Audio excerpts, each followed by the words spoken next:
Hello, good morning. Unfortunately, Don Shapiro, for reasons of family health issues, will not be joining us today. Especially disappointed, I'm sure he is also, but I'm especially disappointed because in the last few years, Don has become the major figure in the study of Eastern European Karaism. I mentioned, I think, my opening remarks about his book on the tombstones in Shufut Calais. He's now producing a book on the tombstones in Mangup, another city, former Karaite stronghold in the Crimea. For those who are not here up to today, I apologize that the book exhibit has been taken away, but we couldn't leave it here overnight. One of those books was the book that Don and I edited on Karaites in Eastern Europe from previous generation, from last generations, based on a conference held in Jerusalem in 2003. And in that book, there is a great amount of material about the Karaites of Eastern Europe, more tombstones, also inscriptions in the synagogue in Yevpatoria, Gozlove, plus articles by the members of the panel today. Don was the editor in a number of articles, and article and a half by Golda Akhiezer, an article by Henrik Jankowski. In one of the previous days of the conference, someone made a comment that it looked like this was a branch of the Society for Judeo-Arabic Studies, and I pointed out that some of the earlier talks, or actually one of the ones later today, were from the Judeo-Arabic period, but we would be turning also to Eastern Europe, which is what we'd be doing today. And I think there's a lot of interesting things going on in the study of Eastern European Karaism, and the recognition of the political and other ramifications of the change in Karaite identity through the years, especially in the last century, and the denial of their relationship to the Jewish people. This situation, this type of comment can be controversial because of the Karaites' own self-perception, Karaites of Eastern Europe's own perception, and because of a lot of the research going on in Eastern Europe, which is based on those presuppositions of the Karaites, the Eastern European Karaites themselves. But as we saw yesterday with Chazan Kefeli in the synagogue in Ashdod, he represents some, if not maybe only just himself, Eastern European Karaites who remain loyal to Jewish traditions. And I remember when he talked at the conference in 2003, he mentioned the fact that he remembers his grandparents still were observant and knowledgeable, whatever. So he himself did not grow up in it, but returned to the Karaite identity, Karaite Jewish identity, and then came to Israel and is active in what I guess would be called outreach activity among other Eastern European Karaites who are in Israel. In that same volume on Karaites in Eastern Europe, there's an article by Chaim Graham about the absorption of Karaites from Eastern Europe in Israel, who have been brought for one reason or another as new immigrants. In any event, what we'll do is have our morning session with only two speakers who have as much time as they want, and maybe we'll start, I don't know, the lunch situation is maybe a little bit earlier, come back a little bit earlier, and end the day a little bit earlier, just don't tell the ISF. But I think if we added a few hours last night, so we're allowed to take off.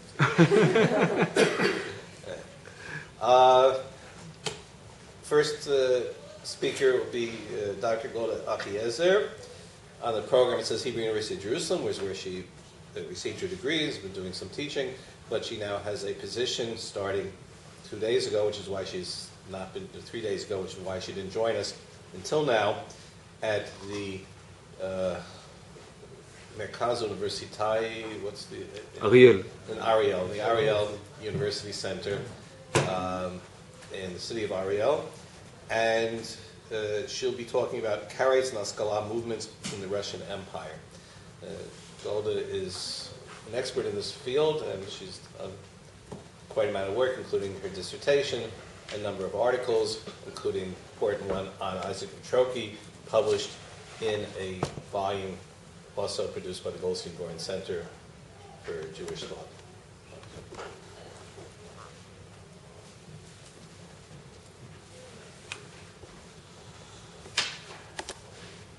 Thank you very much for a nice presentation.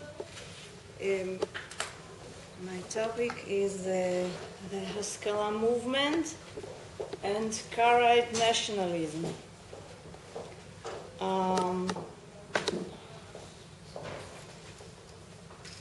The topic is Karaite nationalism in the 18th century.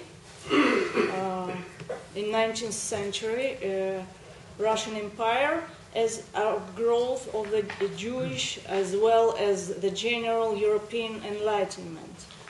My aim is to consider the particular features of Karaite nationalism in light of some theoretical constructs which have been accepted in modern studies of nationalism. It should be noted that the early manifestations of modern Karaite nationalism are identifiable in the community leaders' struggle for the emancipation in 19th century Russia. A number of factors contributed to the emergence and development of Karaite nationalism, shaping its distinctive features. Among these principal factors were the process of modernization which unfolded during this period in both Jewish and surrounding general society, facilitating the Karaite struggle for civil rights, the development of Russian and Jewish nationalism, the growth of Russian historical scholarship, and the impact that the ideas of the Haskalah and had on Karaite society. This impact came to the fore inter alia in the way that a few of Karaite leaders had adopted different concepts related to the study of history and the research methodology associated with the then Jewish studies, or Wissenschaft des Judentums, developed in Germany in the 1820s as a part of both the general European and the Jewish Enlightenment.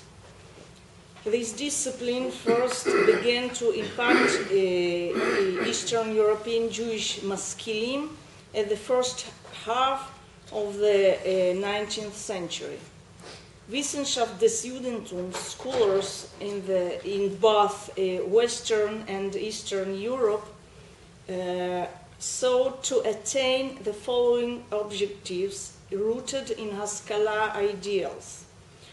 The first one is advancing the struggle for Jewish emancipation for means of objective Jewish historiography, which would take evident the significance of the Jewish contribution to European civilization. The second one, constructing Jewish history and culture as a folk. Ideational construction of Jewish history was inspired by the romantic thought of Johann Gottfried Herder and his notion of Volksgeist, the specific spirit of a nation derived from the historical past and determined particular national traits in the present. Some Karaite leaders acquainted with the Haskalah ideology and Wissenschaft des Judentums adopted elements of the corresponding mindset and methodology.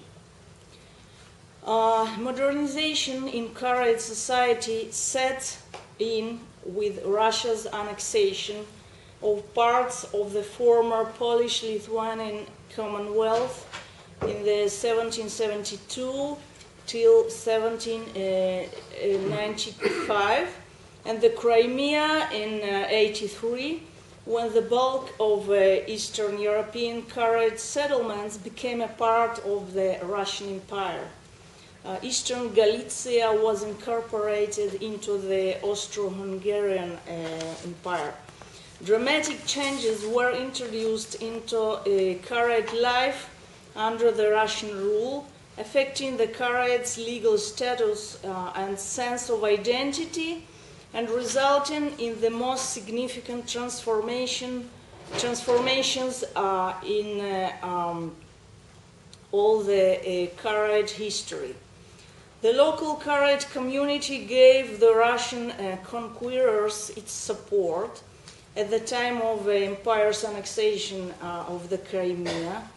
The community leader Shlomo ben Nachamu Babovich and his economic network within the Crimean community took part in providing supplies for the southern command of the Russian military. The support given Russia by the Karaites at this juncture would play an important role in later relations between the Karaite community and the Russian authorities. In the 1810, Shlomo Babovich would be in control of the commercial houses of Yevpatoria, Feodosia, and Odessa, all cities of crucial military and commercial importance for Russia. From the beginning of Russian rule, Karaites appealed to the Tsarist officials with requests about being distinguished legally from the Rabbanites.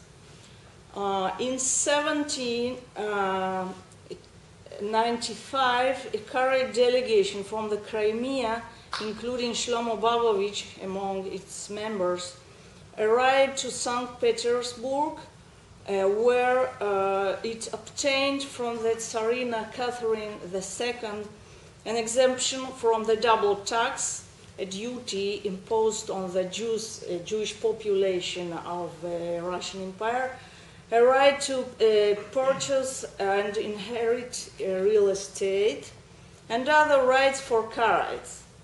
Unlike the Rabbanites, in 1827, the Karaites were granted exemption from the obligatory military service. In 1863, they were granted civil rights, which made them equal of Christian citizens in the empire. The state-run and state-funded Karaite spiritual consistory opened in 1837. The step on the part of the authorities demonstrated the officials' recognition of the Karaites as a distinct religious community. By the end of the 19th century, Karaite communities were to be found in many of Russian cities, including St. Petersburg and Moscow. A number of factors may be cited to explain the success in achieving Karaite emancipation. The first one is the close ties maintained by economically powerful Karaite community leaders with the local authorities and courtiers. The second is the small size of the community, which included a number of wealthy individuals perceived by the officials as potentially useful citizens or exemplary Jews, unlike the multitude of poor rabbinites seen as a potential source of threat for Russia. The third, due to the impact of Romanticism on Russian culture at this time, the Karaites were treated as an exotic mystery of Orient, provoking the curiosity of the intelligentsia and public activists in Russia. And the last one, the new version of Karaite history, come up with by some Karaite leaders in order to dissociate the Karaites from Jewish history as a whole. And I will discuss this topic in what follows. The Haskalah spread among the Karaites of Eastern Europe during the first half of the 19th century. The Karaites read Maskilic texts and came into contact with Rabbinate Maskilin. Extensive documentary evidence survives which sheds light on these contacts. Among the earliest pieces in the correspondence of 1829 between Isaac Marcos Yost and two Crimean leaders, Simcha Babovich and the scholar Yitzhak ben Shlomo, these two last wrote in their letter to Yost about the importance of the books of Moshe Mendelssohn, some of which were in the community's possession. Nachman Krochmal, a key figure of Galician Haskalah, was from 20th on friendly terms with the two local Karaite intellectual leaders in Galicia, Avram Leonovich and David Kukizov. During the period of accelerated modernization and the emergence of new values, both Karaites and Rabbinites of the Russian Empire struggled for equal rights. One of the means resorted to was the attempt to convince the authorities that their communities were the descendants of the autochthonous people which had been residents of the empire from the time immemorial, always proving to be useful subjects and contributing to the growth of the local economy and culture.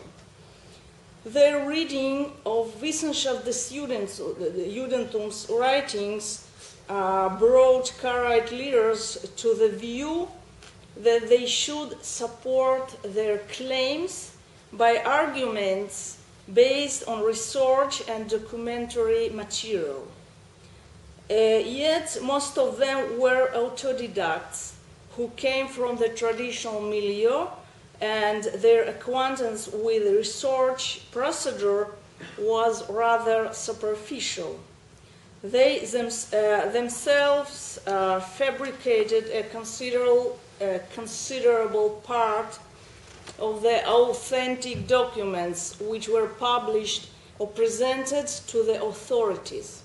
Some documents which, as they claimed, has been granted exclusively to the Karaites, such as charters from Lithuania or the Crimea, actually pertained to the local Jewish population in its entirety, including both Karaites and Rabbinites.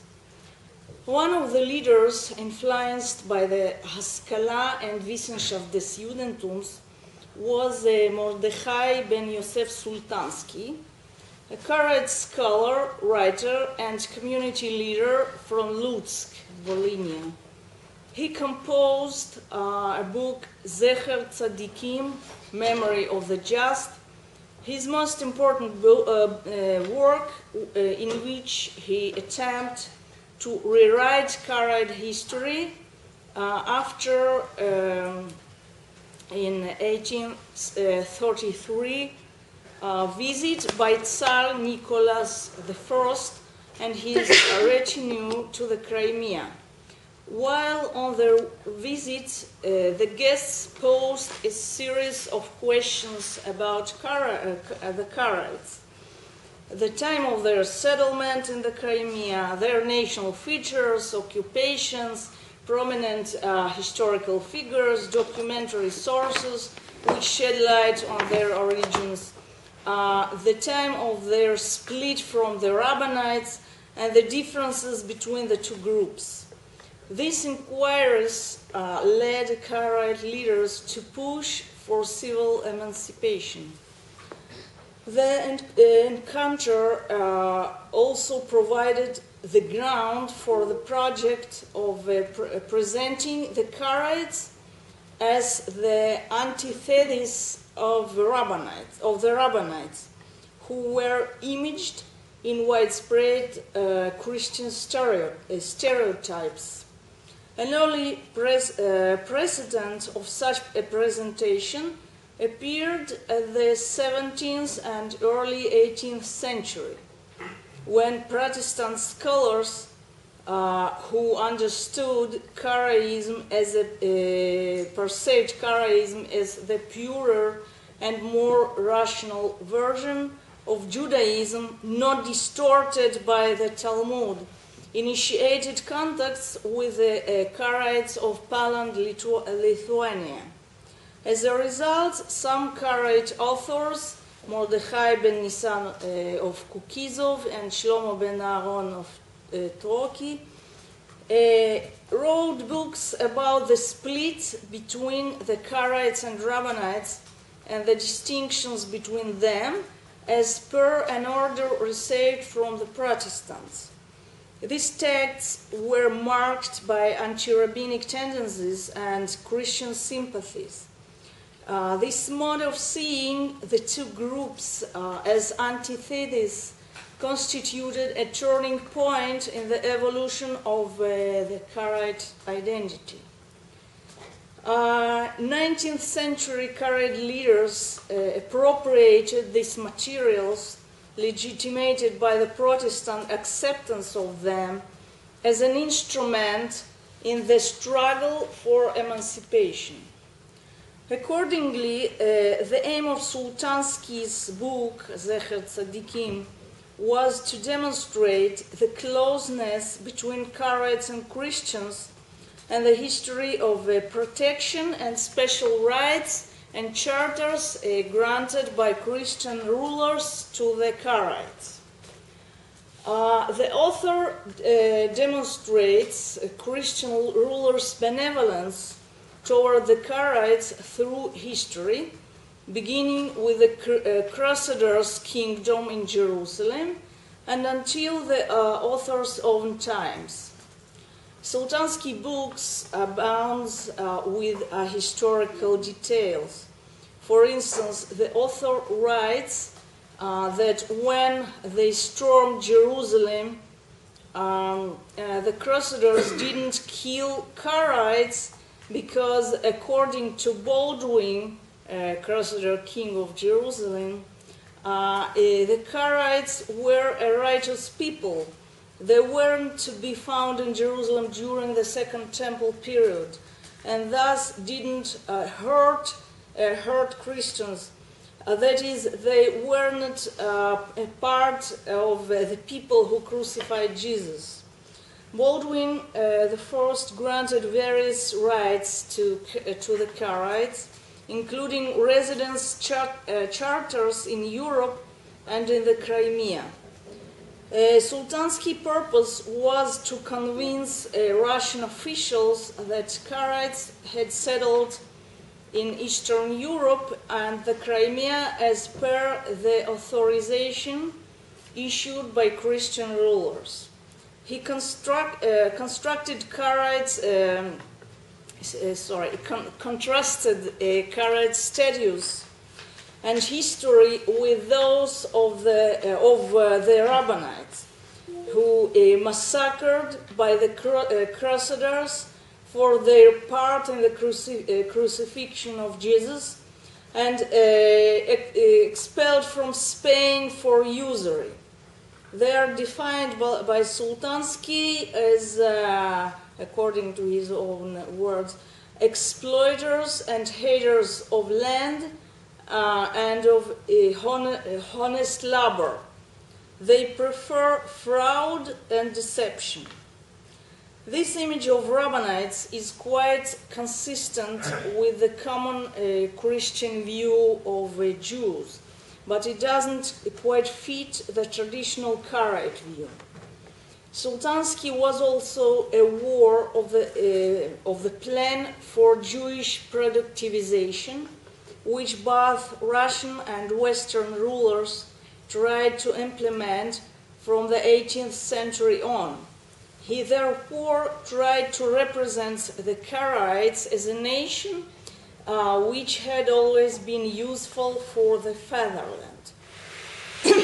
Sultansky disciple Avram ben Shmuel Firkovich, also a native of Lutsk and a public figure and Karaite leader, was nurtured on the ideas of his teacher, especially the theories about the ancient origins of Karaite settlement in the Crimea and Eastern Europe.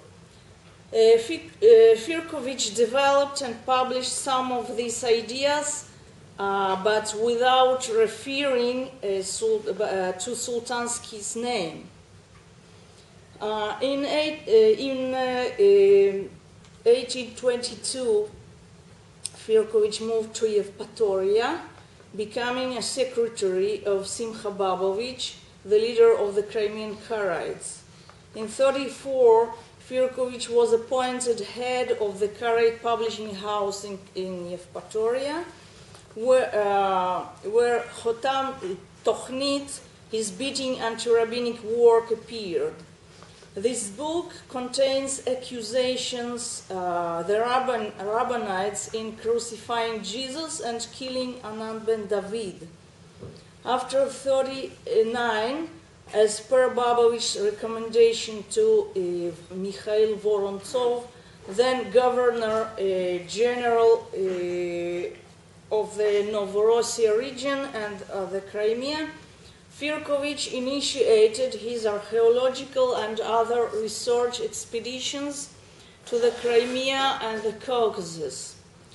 He uncovered ancient tombstones and manuscripts, studying them in order to prepare an account of the Karaite past and present.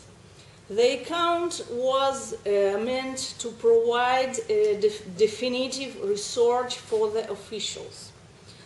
In his work, Firkovich came up with a new version of the origins of the Crimean Karaites, according to which Proto-Karaites, descendants of the tribe of Judah and of the 10 lost tribe of Israel, had settled in the Crimea in the 6th century before Christian era. This match was supposed to show that they could have been in any way responsible for the crucifixion of Jesus.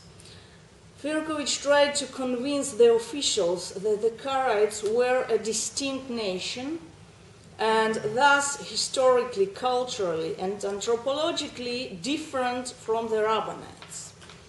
To substantiate his claims, he fabricated colophons and falsified tombstone inscriptions, innovating great figures of Karaite history, such as Yitzhak Sangari, the friend from Judah Halevi's Kuzari, who converted the king of Khazars to Judaism. According to Firkovich, Sangari converted the Khazars to the Karaite version of Judaism, dying eventually in Chufut Kaleh. Firkovich was much steeped in Haskalah thinking than Sultansky had been. During his travels from 38 to 59, he became acquainted with many of the leading maskilim, including Bezalel Stern, Daniel Chwolson, Ephraim Deinard, Gottlover, Chaim Gurland, Shmuel Finn, Avraham Mapus, Simcha Pinsker, and others. With some of them, Firkovich continued to carry on a correspondence throughout the rest of his life. Beginning the 40s, Russian and Hebrew publications appeared describing Firkovich's discoveries.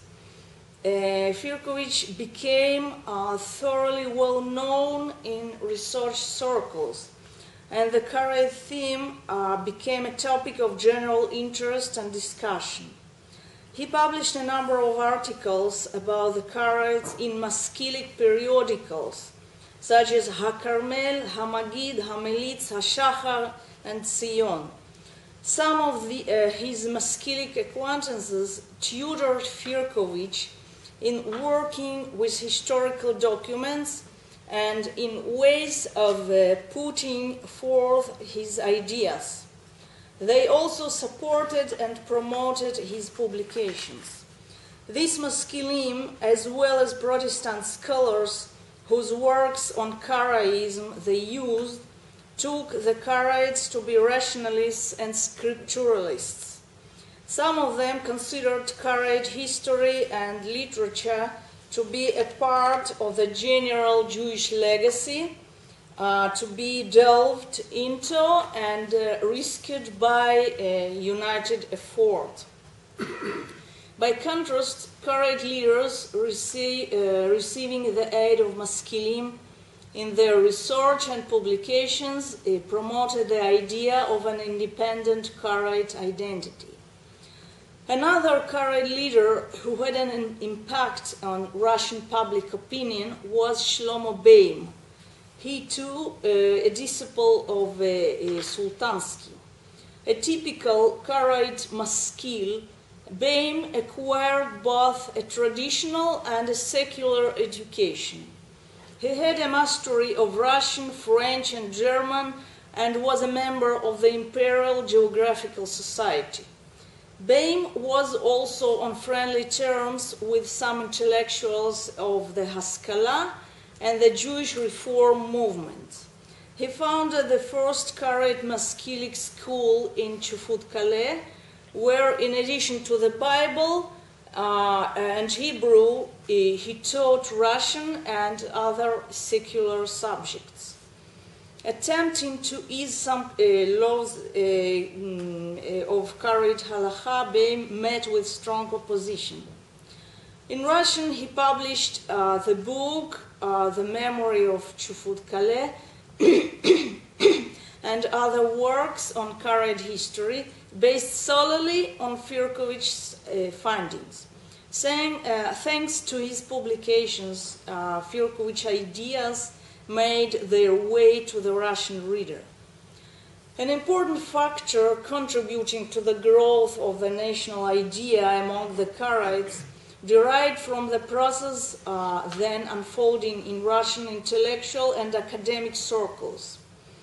After Russia's triumph over Napoleon in 1814, a patriotic fervor swept over Russian society, arousing an interest in native Russian history, literature, and folklore.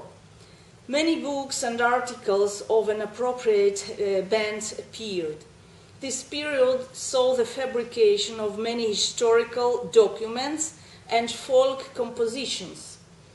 The purpose every time was to glorify the Russian nation and its history and culture. This kind of nationalism, especially widespread in Slavophile circles, went hand by hand with hostility to Western culture. Russian forgeries of historical texts during this period are indicated of two developments relevant for an understanding of both Russian and Jewish society. One is increment in historical consciousness as a part of national identity. The second reflects the absence of a developed scholarly or academic basis for historical research. In the first half of the 19th century, there were as yet neither schools of thought nor a research methodology based on critical approaches or a comparative analysis in Russia, and almost no way systematizing documentary evidence. Up until the 40s, Russian historical writing would remain largely the product of literary sentimentalist brand of romanticism, serving as one of the manifestations of Russian nationalism. Maskilic research in Jewish studies began in the 50s and 60s and involved primarily the collecting of documentary sources and their publications, and all while attempting to bring the work up to pair vis-a-vis research requirements accepted in the West. The impact of Haskalah, notwithstanding works published by the Karaite authors, especially Firkovich, evince a way of thinking abounding in contradictions, a circumstance typical for a period of transition from a traditional way of life to the life of modern society. The impact of both the general European and the Jewish Enlightenment on these authors came to the fore primarily in their awareness to the importance of historical knowledge, as well as of that in order to bring about social change. Claims should be based on documented evidence and arguments. At the same time, Karaite treatises continued to present the traditional medieval type of a historical narrative about the split between the Karaites and Rabbanites during the First and the Second Temple periods, which they would uphold as historical fact. For Firkovich and his associates, truth didn't amount to objectivity or accordance with empirical facts. They needed the empirical facts primarily as a source of validation of their community interests and national ideals. Firkovich was the first Karaite author to rely on the research methodology to improve the legal status of his congregation. This activity spawned a side effect, the emergence of new national sense of Karaite identity. The moment of the emergence of Karaite nationalism can be pinpointed in a variety of ways, depending on the theory we choose from among the different approaches developed by nationalism studies. The adherents of the modernist school see nationalism as a perfectly modern phenomenon, as outgrowth of nationalist ideologies produced in turn by modern industrialized society and the development of the media. Researchers committed to premises along these lines usually focus on modernization, civics, and capitalism. They defined modernism as a purely chronological and social phenomenon, ascribing to key role in the emergence of nationalism to society's elites. The elites developed the national idea and its ideological basis, and then implemented occasionally by means of manipulating the social majority. The modernist school is represented by Ernst Hellner, Benedict Anderson, Eric Hobsbawm, and others. Of course, all their approaches are not identical, even though most of these authors are sociologists or historians of modern historians of post-Marxist orientation. As per the modernist approach, we can say that the emergence of the Karaite nationalism took place in the modern period as an outcome of projects undertaken by Karaite activists, elites, such as Sultansky and Firkovich. The activity of the elites can thus be seen as an attempt to create a new national secular ideology which would use religion and history to promote emancipation, taking advantage of modern resources, newspapers, and modern research methodology for this purpose. Overall, the modernist paradigm suffices for analyzing the Karaite case, but it doesn't exhaust the issue in its entirety. This is due to the limitations to the modernist approach. Anthony Smith, a prominent researcher of nationalism, has shown that authors associated with the modernist school frequently ignore important nationalism components, such as religion, symbol system, ethnic traditions, emotional significance, or the continuity between the primordial and modern nationalisms. Smith himself is a representative of a different approach, which could be seen as being alternative or complementary to the modernist one, referred to as ethno-symbolism. This approach, in Smith's own words, seeks to link modern nations and nationalism with earlier collective cultural identity and sentiments. According to Smith, continuity obtains between the primordial and modern nationalism.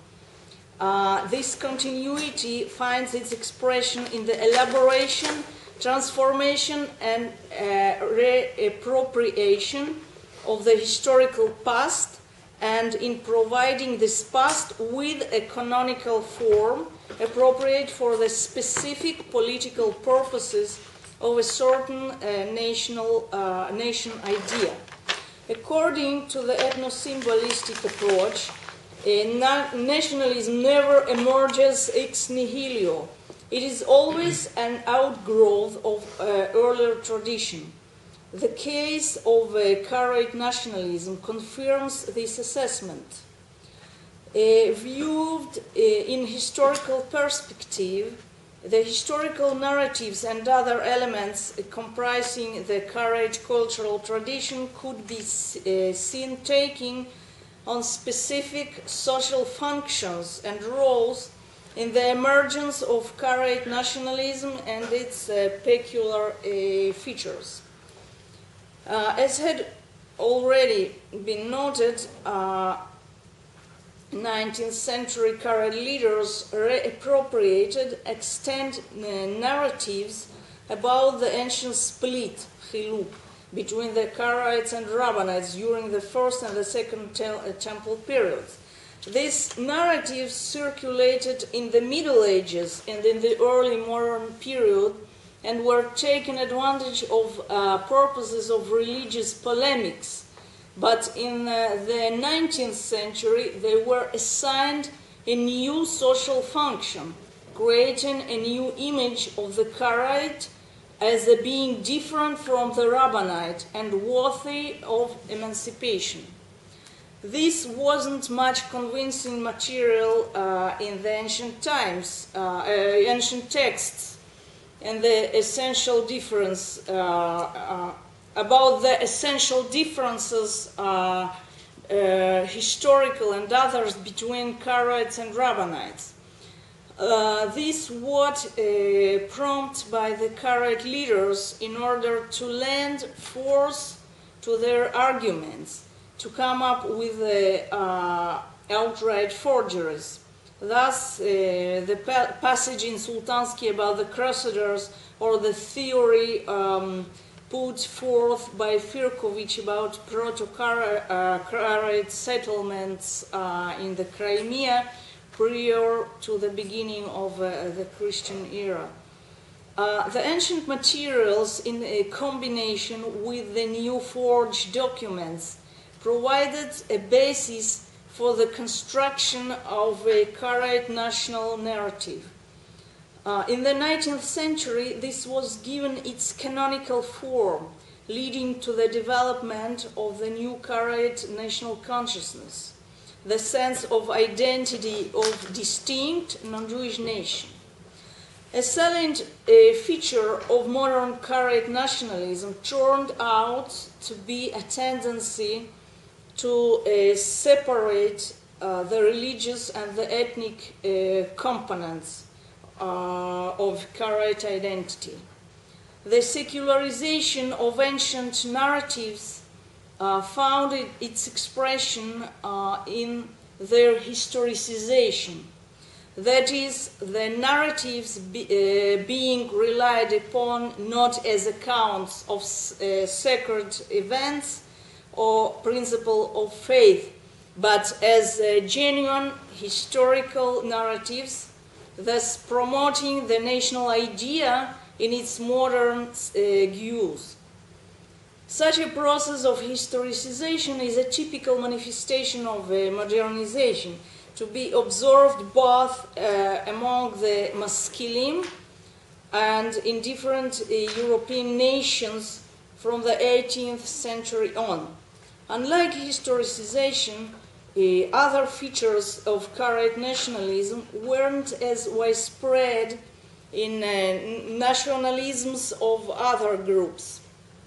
Karaite nationalism evinced an unusual capacity for adapting the cultural and historical agenda of the surrounding or dominating milieu, after having constructed an account of this milieu's past, which integrated the Karaites into the surrounding majority's history. This process usually proceeded hand in hand with anti-rabbinic tendencies, which intensified in the years following the Firkovich's death. The best example in the case of Avraham Leonovich, a friend of Firkovich, a friend of Nachman Krachmal, and the Karaite leader of the Halich community. Leonovich fabricated a Hebrew document which ostensibly made it clear that the Karaites had settled in Halich under Prince Daniil Galitsky's rule in the 13th century. The text was published many times in Hebrew, Russian, and Polish. Leonovich's purpose in it was to embed a historical account of a Karaite autochthony in the local narrative developed by the intellectual leaders of the Ruthenian national movement, It means involving a Slavic population which belonged to the Uniate Church and spoke a Western Russian dialect. Ruthenian nationalists tried to reconstruct Ruthenian history and fought for civil rights in the Austro-Hungarian Empire. Leonovich was close with some of them, especially those who took an interest in Karaite history. Some of them supposed that this could provide them with information helpful for their needs.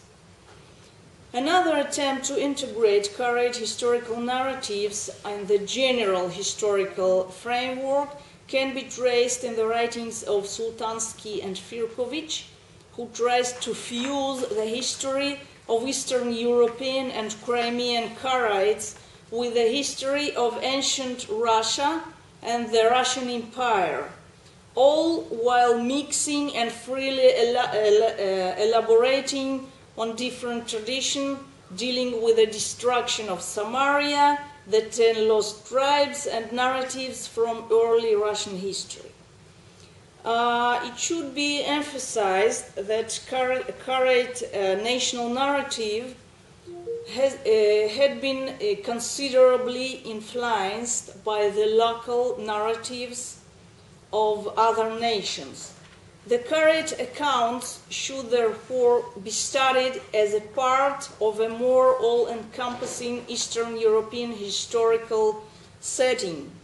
Both the Armenians, who had arrived in Eastern Europe during the same period and used the same language as Karaites, and the Tatars had similarly competing and anachronistic historical traditions during the medieval and early modern periods. For example, the account of their ancestors' early arrival as captives in Lithuania for the Tatars and Karaites during the reign of Witold in 14th, 15th century, anachronistic dates, or in Galicia for the Armenians and Karaites during the reign of Daniil Galitsky, and of the special rights and privileges granted them by the rulers. In the 19th century, Firkovich invented the Karaite knights, who had supposedly served in the Lithuanian ruler's private guard. Historical documents testify that this function was performed by local Tatars, Muslims, but not Karaites. The romantic image of the brave Karaite knights was relied on as an antithesis to the widespread Christian stereotype about the weak and cowardly Jew unable to protect either his land or his king. The new image played an important role in shaping the Karaite national idea. The anti-Judaic tendency was more than obligatory element, became more than obligatory element of Karaite nationalism. As has already been noted, it provided an impetus for Karaites becoming a part of the historical agenda of the surrounding nations, or for adopting other national paradigms and reappropriating them to the Karaites' own political purposes. A striking example of this is the case of Seraya Shapshal, an Orientalist and Karaite leader, as well as one of the most radical of Firkovich's followers. Shapshal promoted a theory of the Khazar-Turkic origins of the Karaites.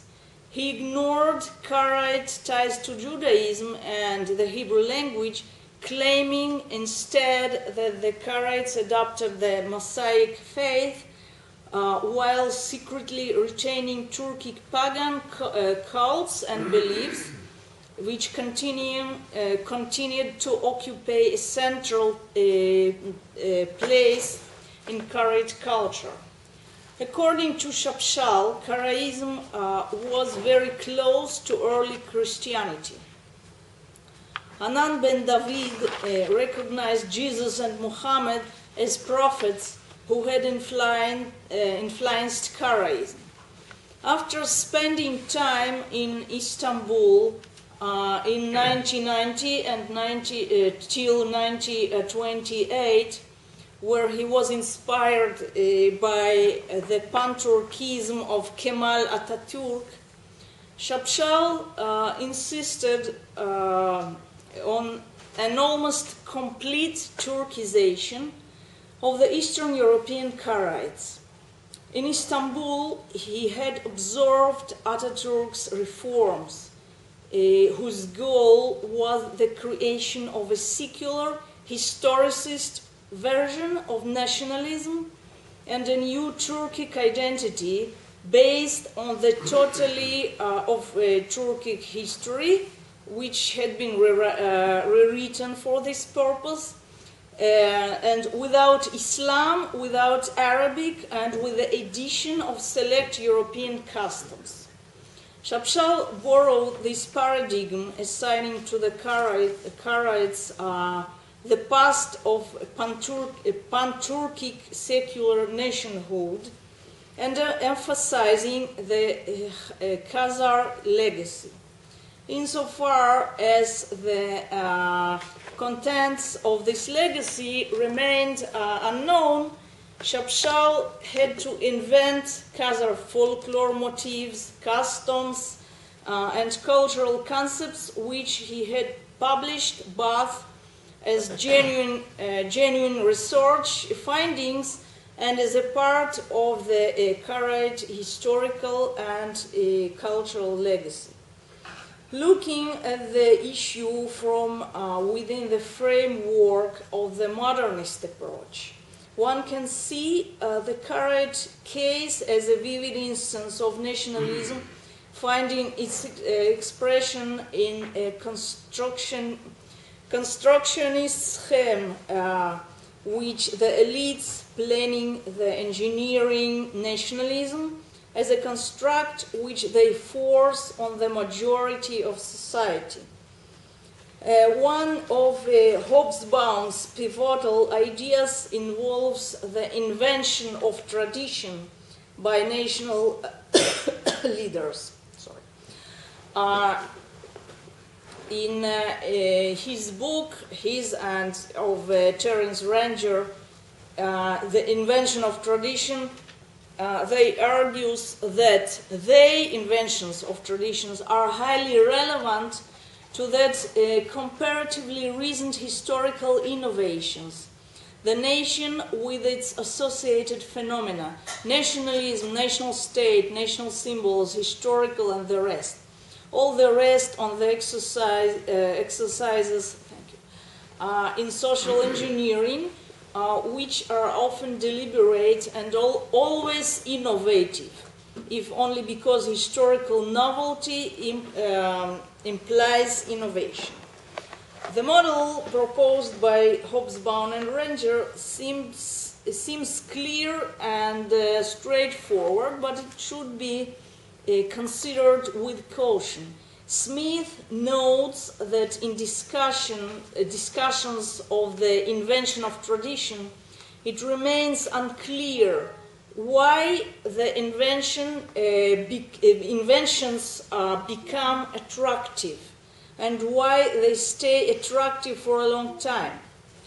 As noted earlier, according to Smith, the new constructs are rooted in the culture and traditions of the earlier ages.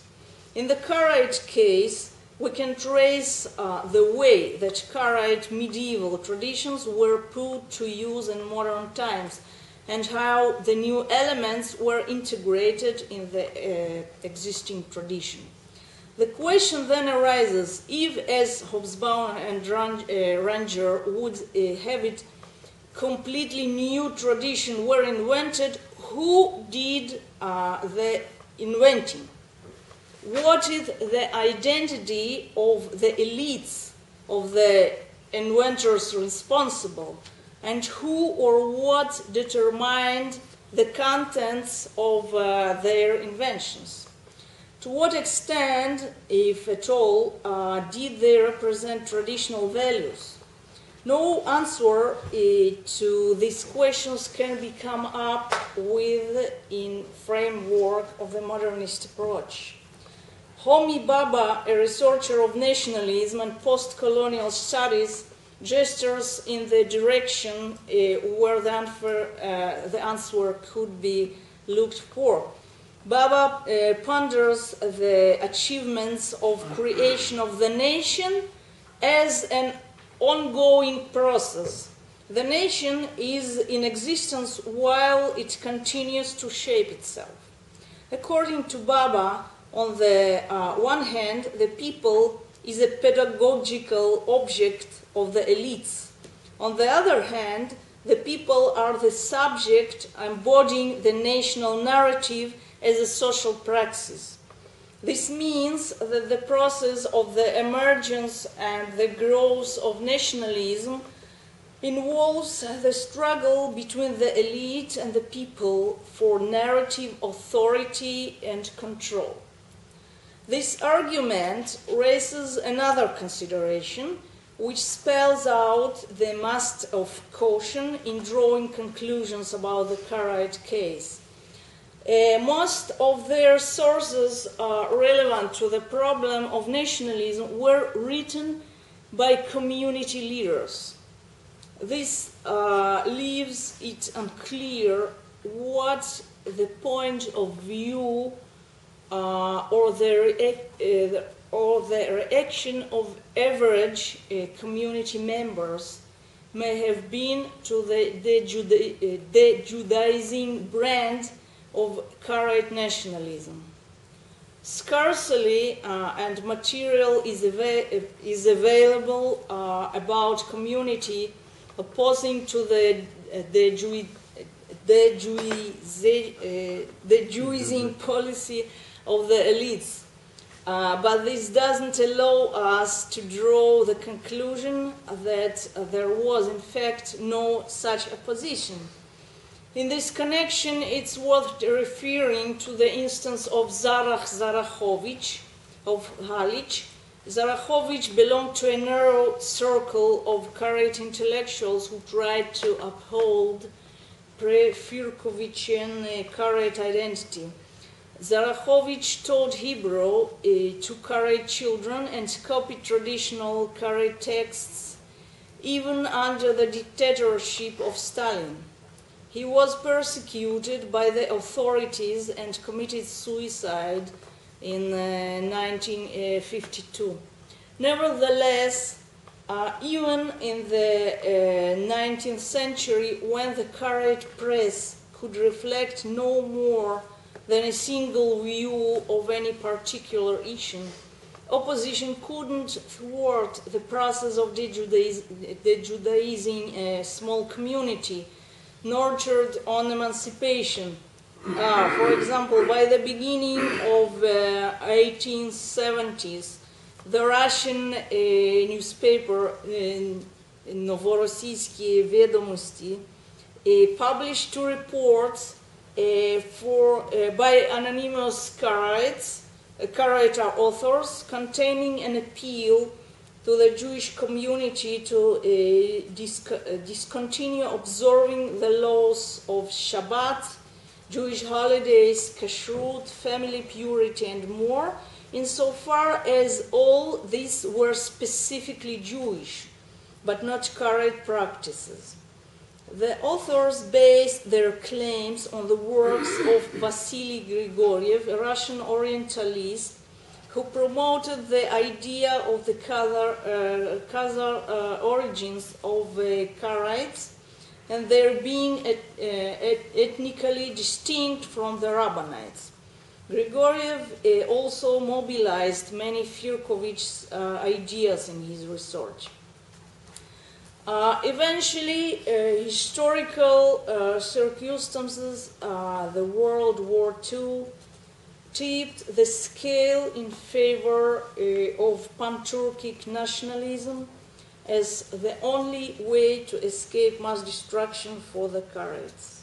Thank you very much. Thank you very much for a very widespread survey. Questions? Comments? Could you please repeat who invented this idea of Karaite knights? Because it's very commonly accepted in by the Polish Karaites. They believe that they were knights of the king. So, as I told you, it was Firkovich's invention. it was Firkovich. Yeah, he just used a Tatar tradition, but Yes, a Tatar yes. real tradition. Henrik? I would object to talking about anti or anti-Judaism on the part of Karaites. I think there has never been anything like that. Of course, there was and there still is separatism, but not anti-Judaism. Conversely, there was anti-Karaitism on the part of some representatives of Jewish line, I think. And I think some points on Szapszal and Firkovich are well, so I appreciate your attempts to show some mechanism in developing a new idea of nationality, which needs, of course, some tools as symbols and language, idea, history, and so on. That's a very good way for the study, but as well as I know, so the Karaites only, at present, they only wish to treat them as a separate nation, and as far as religion and the past is concerned, it's of course false. I don't agree with this, but I have never myself, perhaps it's my mistake, but I have never observed any anti-Judaism. Yeah. Firstly, it's not me who developed this mechanism of the development of nationalism. It's a Smith theory. I just use it for the Karaite case. It's your application. Yes. It's very good. And you, as I told, I still see the anti-Judaic elements in the Karaite nationalism of the 19th century as a very important part. Just we can see it in their books, in their writings, all Hebrew writings of Firkovich and Sultansky. We just don't find anything else. What we really find in addition to it, it is that at least Firkovich, he made a distinction between the traditional part of Jewish society, like Hasidim, Orthodox Jewry, and Maskilim. He actually writes about the Maskilim of Wien and Berlin as the people who will change the future. What does it mean? he perceived this group in a kind of messianic view that will totally destroy the Talmud and actually will create a new ideology. Actually, now they are creating. And this ideology was a part of Firkovich's worldview. And about the traditional part of Jewish society, he has very, very strong criticism, which actually looks as just anti-Judaic texts, I would say. Not just criticism of their life, of their way of life, of their views. It has very anti-Jewish elements in his criticism. Okay. Well, it goes beyond my knowledge, but it's hard to believe because he was a man who was deeply rooted in Hebrew tradition. He wrote in Hebrew. So, all the terminology used by him is relating to religion is not as it was after. So, perhaps I'm mistaken, but I see Firkovich, and also I will show a catechism published by his son, and you will see how deeply is it Judaic. It's Karaite Judaic. It's not the same Judaism actually, and it was very changed after Firkovich. It's another version of Judaism. Even in the 17th century, it was quite another version of Karaite Judaism than in Firkovich times and after his death. Wow. I'm referring to the 19th century about your interesting paper. You began with Herder. What Herder? And in Herder's view, there's a very important link between a nation and land. Actually, the land is one of the elements that shape the nation. On the other hand, we know the importance of the land of Israel in the ancient Karaites. Ancient? Karaites. Mm-hmm. So I'm interested to know if you find a process in the view, you said that they separated themselves from the Rabbanites. Did they separate themselves from the land of Israel? And if you can find a process in this point, taking into account that one branch of the Haskalah was of Karaite. So, could you say something about their attitude to the land of Israel at that time?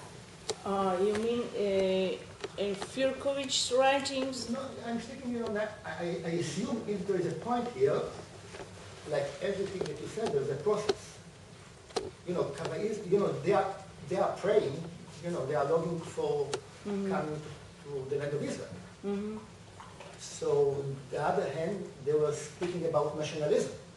Yes. Nationalism speaks about land. They have the heritage of the land of Israel. Mm-hmm. On the other hand, you have Haskalah, you have autonomism, you have Karaite. Mm-hmm. Did you find something about the importance or not importance of the land of Israel in their writings in the 19th century? Okay. So I would say that the Karaites of Crimea and actually of Eastern Europe were very connected to the land of Israel, and they made some of community members constantly made aliyah leregel to the land of Israel. It was a part of their tradition, and it was an important issue also to support the Karaite community in the land of Israel. maybe much more than it was accepted in the Rabbinate communities. So on the one hand, No. integrating into the Russian society and at the same time keeping relationship with the land. Yes, So it's- till, I would say, till 19th century. In the 19th century,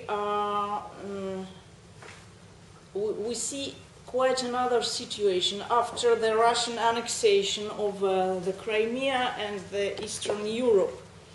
So what happened? I would say that not every nationalism is connected to the land. I think it's one of the examples that of nationalism which connects itself to the narrative of the surrounding nations, and it doesn't include some specific land which belongs to them, but they just perceive themselves as a part of some kind of cultural milieu, some territory that they just resided there for centuries. But it's not the same kind of connection like Hovevei Tzion, who would like to have their own land and maybe to establish them their own country. But it So- didn't try to change the prayers, or like the form. No, No, because the land of Israel is so. actually, I don't know if they changed some versions of prayers. I think they didn't, but they just put an emphasis to other things. They just create nationalism, which was very convenient both for them and both for authorities and for surrounding nations. So the land wasn't an important element of this ideology. Maybe just as a place that they resided on, but as we can see in Sultansky's account, Zecher Tzadikim, he doesn't emphasize some specific place which was important for Karaites. He just wanted to stress, to underline the point that it's not so important where did they reside, but the most crucial point is the benevolence of the authorities. Okay? Fine. I was thinking not along the same lines, but something that is related, and that is there are still Karaite communities living in the Muslim world in the 18th, 19th, and 20th centuries that you're talking about. How did they relate to them at all? I mean, here are communities, many of them are keeping their Jewish identity, living in other areas, not in the area in which they're trying to frame their narrative, their new historical narrative. Is there any attempt to deal with these other groups? Do they see them as different peoples altogether, or how do they see them? Groups of Karaites in the Muslim world, Egyptian, mostly whether it be Egyptian. Israel, whether it be Egypt, whether... they have quite wide connections with different groups. With Firkovich traveled a lot, and he even tried to create connections with some groups which were not associated with Karaism, but were very convenient for his theories. Yeah, but I'm talking Like about groups that are not Ethiopian- convenient for his But, theories. you have the example of Tuvia Babovich, who comes from Crimea to be the rabbi of the Egyptian community. So, how did, I guess he didn't. How do you integrate? There is a He dissonance. didn't adhere There's to a this dissonance. nationalist view, I guess, of the other Karaites. In this period, they were sure about that they were one nation, not like after Firkovich's death. So they maintained connections with all the Karaite groups in the world, actually. Even those Karaite groups that saw themselves as Jewish, who still saw Israel as the land. Yes, but not just the place of origin. Yes, Firkovich never told to Karaite society that they were not Jews. He had just double standards. He told to the authorities that they are a separate nation, and to the Karaite society, it was an obvious point that they are Jews. And in all his correspondence with Maskilim, he always writes, we are Jews, we are Bnei Israel. He never says that he belongs and Karaite belong to separate nation. The real split is Shabshal in the 20th century, and it's described well by Mikhail Kizilov in both his book on Karaites of Galicia and in the Eastern European Karaites. You're cutting into your own time, but okay. Well, so my reply to Yoran's question is, in my opinion, it's clearly, at least in religious work, Karaites use the term Galut. We are in Galut. So if they of course identify themselves with Eretz Israel, as they say. Another example, for example, is gravestones. They are all oriented to Jerusalem. Thank you very much.